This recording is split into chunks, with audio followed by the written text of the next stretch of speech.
Good morning, students and staff. This is Mr. Rubio. We will begin our presentation at 11:10 a.m. Teachers, just to give you some time to get students settled in. Students, during this time, you will need a blank sheet of paper and something to write with. You'll need a blank sheet of paper and something to write with. Make sure you borrow a pen or pencil from a partner. You will be taking notes during our presentation this morning. All right, teachers, I'll give you just another minute, but if you want to um, move the video to the next slide. If you're ready to go, you can go ahead and do that. Otherwise, you can time it just to begin at 11:10 a.m. when we get to the next slide. Thank you. All right, so our presentation today is called Surviving an Active Shooter. If you've seen the news anytime in the last few years, you know that this is a very serious topic. Students, I know sometimes when we get nervous with a topic like this, we want to make jokes or say something silly. I would encourage you to think before you speak this morning. This is a very serious topic. And the most important thing to think through when we talk about this is the better you're prepared mentally for a situation like this, the better you will perform if something like this should ever happen. We take our district and we work with the police department to make sure that every amount of safety is prepared for you and for your teachers and for all the staff here. But if something should happen, we want you to kind of have in mind what to do in the event of an active shooter. So please make sure you're taking this seriously. Make sure you take down good notes.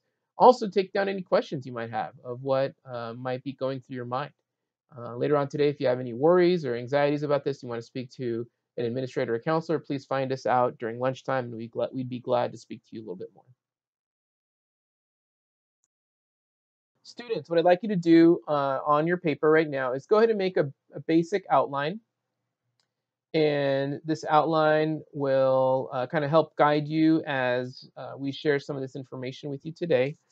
Um, kind of helps me keep my ideas and my thoughts together. Teachers, you can hit the pause button right now and have your students look at the screen and wrap this up. Students, you may want to skip one or two lines in between each of these numbers just so you have some space to take your notes. Teachers, go ahead and hit the pause button, and when you're ready, you can resume, and then the next part of the video will move on. Thank you.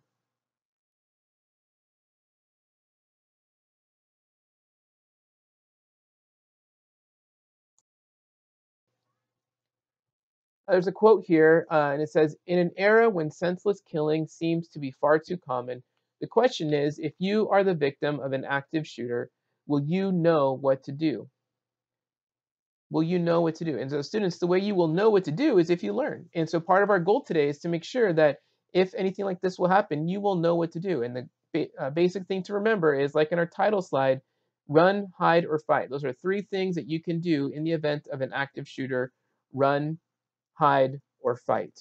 Today we're going to start with run. What does it mean to run in the event of an active shooter? How can you prepare yourself mentally for an active shooter situation? What does that mean to run? Where should you run? What should you be doing if you're running? Those are some things we'd like you to be taking notes on. So make sure you, in your notes area, write down one or two things from run. All right.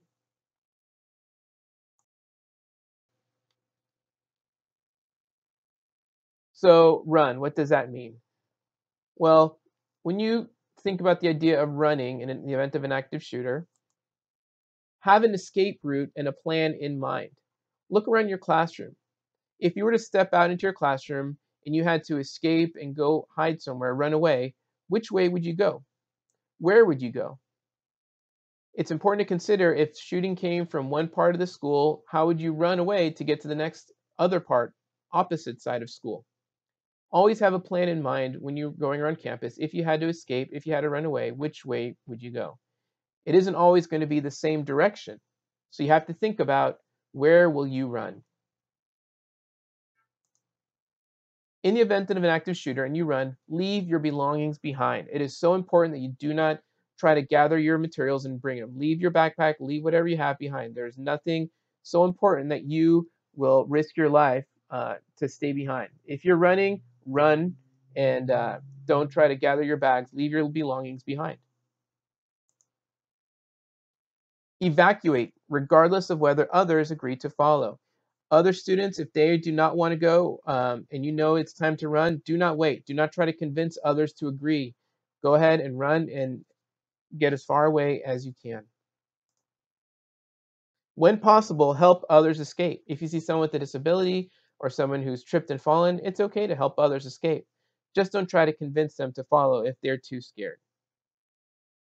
Most importantly, do not pull the fire alarm. Fire alarms are for fire. Fire alarms do not help at all in the event of an active shooter. They actually make things more confusing and more dangerous. All right. It's harder to focus on where you're going to go when you have the additional noise. So please remember, do not pull a fire alarm during the event of an active shooter. It also helps our police stay focused if they don't have the noise blaring from an alarm. So if the police are on site, it would help them if there's no additional noise. So make sure you do not pull the fire alarm. Run. What else does it mean to run? Well, do not attempt to move wounded people. If someone is hurt nearby you, it's a very scary sight to see, but please do not try to move them. Prevent others from entering an area where the active shooter may be. If you know where a shooter might be on campus, a specific building or an area, don't let other people run in that direction. Send them away from the danger while you are also leaving the dangerous area. Always keep your hands visible. When police go into an active shooter situation, they're always looking to see who could potentially be the active shooter. It could be an adult, it could be a student. We don't know who it might be. So always make sure your hands are visible where the police can see them to make sure you're not considered a suspect. When you are in a safe place, please call 911. Very important. Make sure you call 911 when you're safe. Do not call while you're running. First thing you got to do, run and get to a safe place. After you're safe, then call 911. So those are the main points when it comes to hide. Make sure you've written two uh, key points on run. Next, let's talk about hide. What does it mean to hide? Well, hide means hide in an area out of the shooter's view.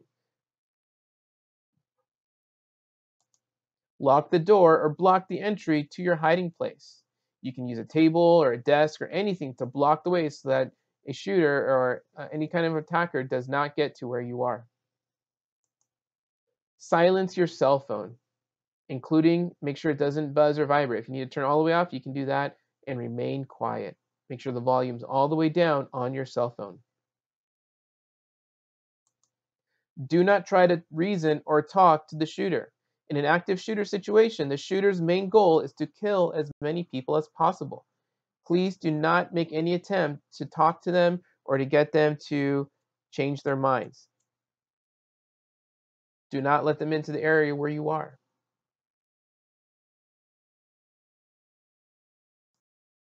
Finally, fight. Now, I made fight the third bullet point because fighting is actually the last resort and only when your life is in imminent danger. If you have no other choice in that moment, you may fight to try to escape being hurt by an active shooter. Attempt to incapacitate the shooter. That means try to just make them stop and not be able to do any more damage than they can. Commit to your actions. If you're going to hit someone with a gun, make sure your life depends on it. Make sure you go for it. Don't hold back. If someone has a gun, make sure you do your very best to incapacitate them, to make sure you disarm them and get that gun away. As many people as possible can overcome them. Use any kind of weapon you can in order to incapacitate the shooter. Do not pick up or use the firearm. If you're active shooter, there's an active shooter and they have a gun or a firearm, do not try to pick it up. If they've dropped it, if it's been knocked out of their hands, if they've been hit so hard that they have been knocked out, do not pick up the gun. Instead, kick it away from their hands. So those are the three things: run, hide, and fight. When law enforcement arrives, remain calm and follow all of their directions.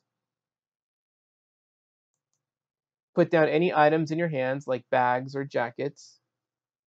Raise your hands and spread your fingers. Do not let them think for a second. You might have something in your hand, like a weapon. Your hands should be completely empty. Keep your hands visible at all times. Don't stick them in your jacket. Don't stick them in your pockets. Keep them visible where they can be seen by the police at all times. Avoid quick movements toward officers, such as holding on to them for safety. The officer's main goal in this moment is to try to disarm and to incapacitate the shooter. They need to try to make sure that shooter is taken down. Do not get in their way because they're most likely holding guns and we don't want you to get hurt in the process. So make sure you don't try to hold on to them. Just move past them, keep your hands up, and move away from them. Avoid pointing, screaming, or yelling. We want to make sure the police are as focused as possible in this event and make sure we're not distracting them.